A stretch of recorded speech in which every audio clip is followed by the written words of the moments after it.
manage your expectations. And I reiterated that in my live video before the game versus Mexico. It was quite clear that despite Coach Chris Hughton not ever losing a game since he took over the helm at the Black Stars, we were not quite there yet, and it got exposed in this game versus Mexico. Today we're going to review the game, Chris Hughton's reactions. I've seen some parts of his post-match reactions, and the way forward. How do we play better versus the United States? How do we get a good tournament?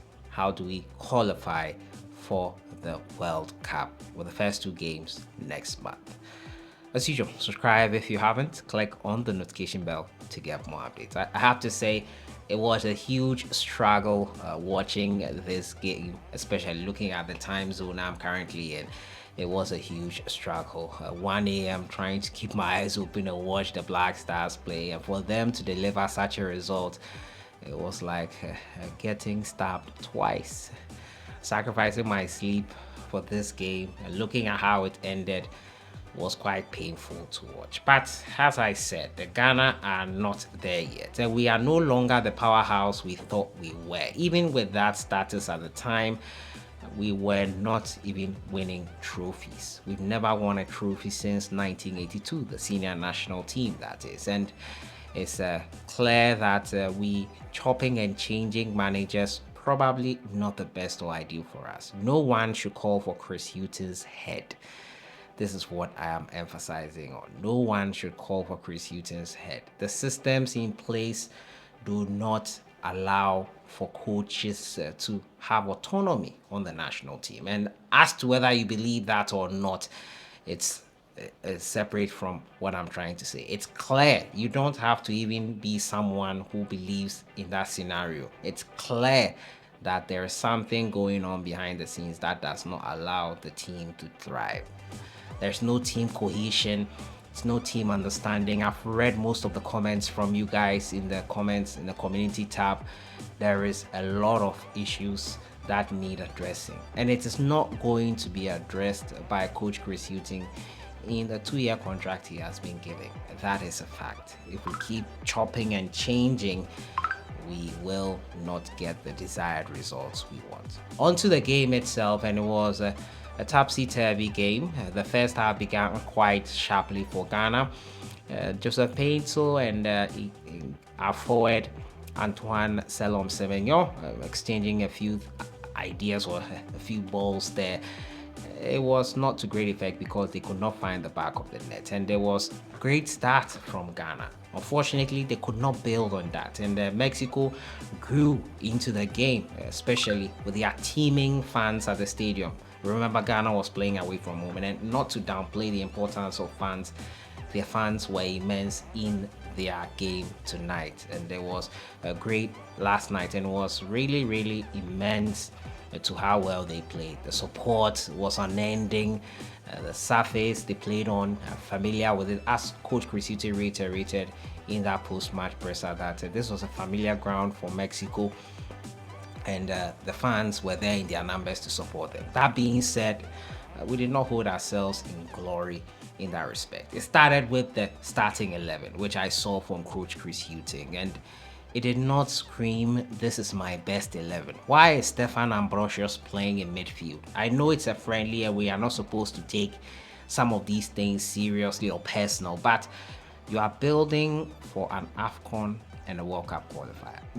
Why not play your best players in the best positions they can thrive in and give you the best of performances to justify their inclusion in the national team?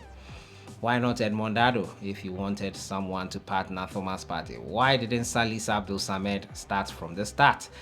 What was the scenario in starting this? Mexico looked like the most serious team here. They started gung-ho. They started with their best players.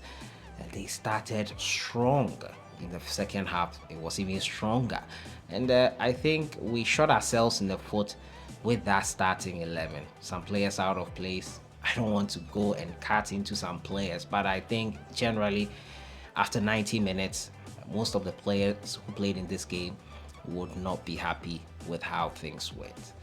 On to some few key points there, and I have to say that we have a problem in our midfielders. Midfielders holding onto the ball for too long, most notably Kudus Mohammed. I thought that thing had ended, but Kudus seems to still want to hold onto the ball for longer. There was a time when he could have passed the ball out wide, but run around in circle with the ball before giving the pass all the way back. Kudus has to be spoken to. He's an amazing, talented player. So why does he keep doing this? It does not help the team in general. Strikers will be making runs and then the balls will not be fed into space for them.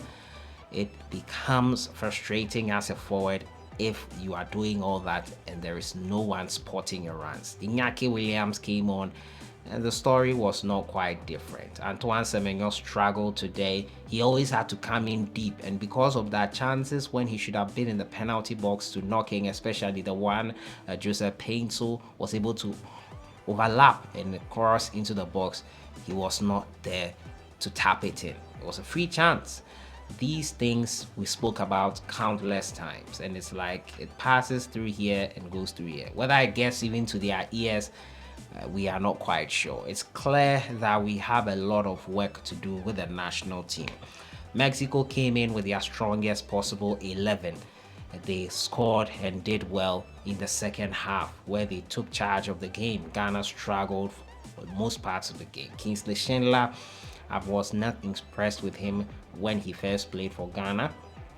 I think that was on the that was against Madagascar, his first outing as a starter. I said it, and I am still not impressed. Gideon Mensah at left back, not the best of games in a Black Stars jersey. The center of defense, Opoku, he partnered Joseph Edu, who went off injured, and had to have our right back in Ali Duseidu coming in. A bit better, but still not impressive for me at all. I think, yes, we have injuries. Yes, we have key players that are out, but Coach Chris Hughton should have tried as much as possible to play at least players in their favorite position. It then begs the question, why are you not calling a player like Patrick Pfeiffer? Why? What is the issue? What is happening? Why are we not using the best players available to us? Pfeiffer switched nationalities to play for Ghana.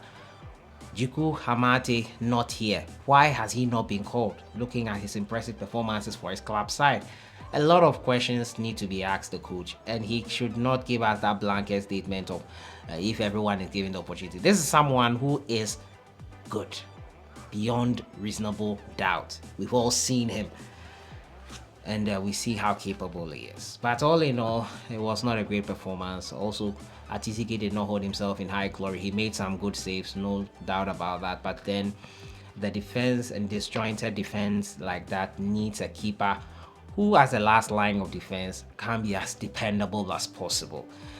And unfortunately, he's not that guy, at least not yet in my eyes. And I could be wrong. Chris Hughton's first loss, but it has been a long time. It has been coming, especially with our poor performances against a good side. We will be made to feel the effects of our poor performance. I said the game was not about the result, it was about the performance, and this performance was quite atrocious, to say the least. It was not the best of performances. Kudus Mohammed in midfield, Thomas Partey played 45 minutes, and the coach revealed that that was always going to be the case. Nicolas Opoku in defense as well. It was not a night to be happy with the Ghana Black Stars. The fans of Mexico played a part, but Ghana did not help themselves in their starting 11, in their style of play, if any. It's not evident for me yet. So disjointed, no cohesion. They are a bunch of individuals playing their own game. They are not playing as a team. How can we get better? Well, we need to call the players and allow them to, the right players, those in form, and allow them to play in their preferred positions.